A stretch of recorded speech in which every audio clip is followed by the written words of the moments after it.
Today we're going to be taking a look at the classic green Nike SB Dunk Low. I got these in late from my local SB shop. They got a late shipment in and I was able to pick them up for retail. And I actually picked these up a couple months ago, but I haven't had time to film the video. So I was like, today, you know what? We're going to make the video so I can show you guys the shoe. And if you didn't know by now, my name is DJ and this is the DNA show. One shoe that I'm going to be using in today's review is going to be the Celtic Air Jordan 1. Obviously very similar to the classic green right here. So I wanted to do a comparison just to kind of see where the vibes are coming from and how similar they really are to each other, because I know a lot of people reference these two shoes. And then we're going to do some polls and see which one is fire and trash, what people like the most, and all those other things along the way. So starting with a quick in-hand look of the sneaker, as you can see from the outsole, you have an all green outsole with a black pod in the center of the foot with your Nike SB logo. Wrapping up to the midsole of the sneaker, you have your green hit at the bottom and then your white right here on the center of the midsole and a white stitch along the lines. And then going to the upper of the sneaker, this is essentially your black toe vibe when it comes to Jordans. So when you think about the original black toe Air Jordan 1 with the red on the back and the black and white toe on the front, that gives you the same vibe as this Celtics Air Jordan 1, and that's why a lot of people reference the black toe to it, because that's considered an OG colorway and that's what they called them back in the day. So knowing that, yes, we have similar vibes when it comes to the black toe here on the front. You have your black Nike swoosh, your green hit on the back, and then you have a small tab on the back end of the shoe with the Nike embroidering. You have an all black sock liner with the green Nike SB logo and Zoom Air,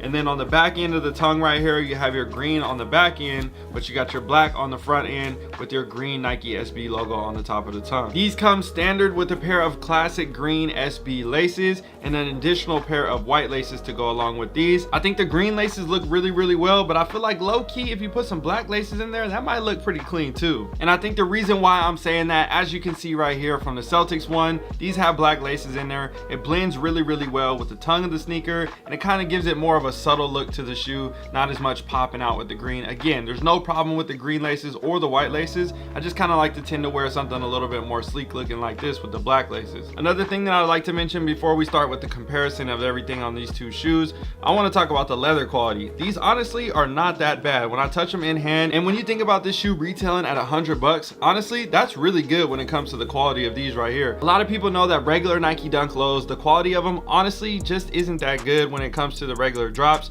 and I completely understand it. Again, that's another $100 sneaker. But when it comes to SBs, you're talking about adding zoom and other elements to the sneaker to make it more comfortable and snugger fitting, and obviously more durable when it comes to skating. So I think when you come to that debate of a regular Nike Dunk Low and an SB Dunk Low, you're typically going to get better quality when it comes to the Nike SB. So starting with the comparison of these two sneakers, as you can see from the outsole, very similar. Obviously you got your little bit of black hit right here, but essentially the same.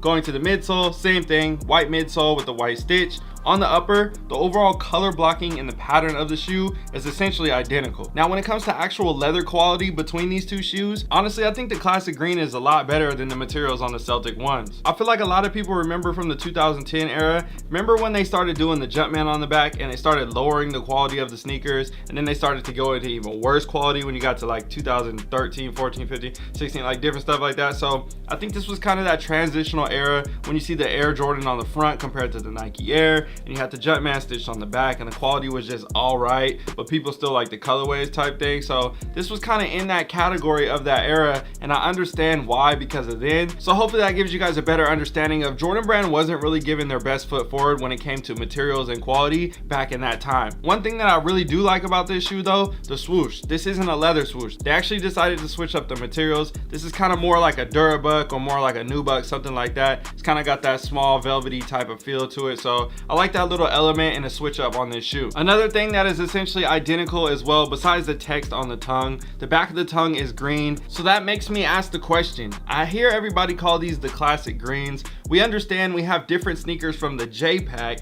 This is kind of like a J-Pack SB, yet it's not slated as the J-Pack. In my eyes, I consider them as a part of the J-Pack because we saw a Jordan that is similar to this, but it's not like the OG colorway, so there's reasons why people wouldn't call it that. Let me know how you feel about that whole perspective on these two shoes and this being considered a J-Pack or not considered a J-Pack, because I think if it was considered a J-Pack, it might be worth even more money. Now, don't get me wrong, this shoe is still hitting for like what, 280, 300 bucks, somewhere around there. But typically you add Jordan and Nike SB collaboration to the name, and then next thing you know, you could potentially be adding another 75, 100, 200 bucks on top of the value of the shoe. All right, now let's check out these results on Instagram to see what everybody's talking about when it comes to the poll. I asked a few questions on there, there. So if you haven't already, make sure you follow me on IG so you can participate in the polls and see all the results here on the channel. The first question I asked is, should I even do this video? And as you can see, everybody said yes, so now we're making the video. The next question I asked is this SB fire or trash? 89% of the people said fire and 11% of the people said trash. So that's actually a pretty big amount of people. I thought it was gonna be maybe somewhere around 75%, maybe close to 80%, but I didn't think it was gonna be that high. The next question I asked was, is the Celtics Air Jordan 1 fire or trash? And I had a feeling a lot of people were gonna say yeah, they thought the shoe was fire, maybe somewhere around 90% or 89%. It was actually 96% to 4%. Maybe that shoe is starting to grow on a lot more people and they haven't seen it come out in a long time. It's been probably about a little bit over 10 years since that shoe came out. So I could definitely understand why people like it and are anticipating seeing it come out again. Now we don't know if this colorway is even gonna retro again. If they do, hopefully they do with the Nike Air. That's a whole nother topic. And the final question that I asked was, which one do you like more, the SB or the Jordan 1? And like I suspected, everybody went with the Jordan 1, 77% to 23% on those results. And those are honestly all things to think about. It doesn't really matter for me because I was happy to be able to get the shoe for $100. I wanted to add it to my collection and I was glad I didn't have to worry about having to pay resale and all those other things. So at the end of the day, yes, we could talk about value, we could talk about comparisons, we could talk about all these things. I'm just happy to add this sneaker to my collection, be able to get it for $100, not having to worry about paying $300 or whatever it may be for my size and all that stuff. So I'm a happy camper. I'm excited to show you guys this shoe. I hope you guys enjoyed this, and this was a different little style of me trying to show you guys a new pickup. Typically we do it down in the studio, but I wanted to do something quick, run and gun up here in the office. So I hope you guys enjoyed this. I'll see you guys in another one. All right, y'all, I'm out. Yo, if you enjoyed this video and you want to make extra money or grow your shoe collection, I want to give you a free video with my 3 tips that were the most powerful that will help you grow your sneaker collection and make an additional $1,000 to $10,000 a month. All you need to do to get this free video is click on the first link in the description or the comment that's pinned in the comment section. That'll take you to a page where you can enter your email address and I'll make sure that I send you a video right away. And if you enjoyed this video, again, don't forget to like, comment, share, and subscribe. My name is DJ. I'm signing out. I got to go. I'm gone. Peace.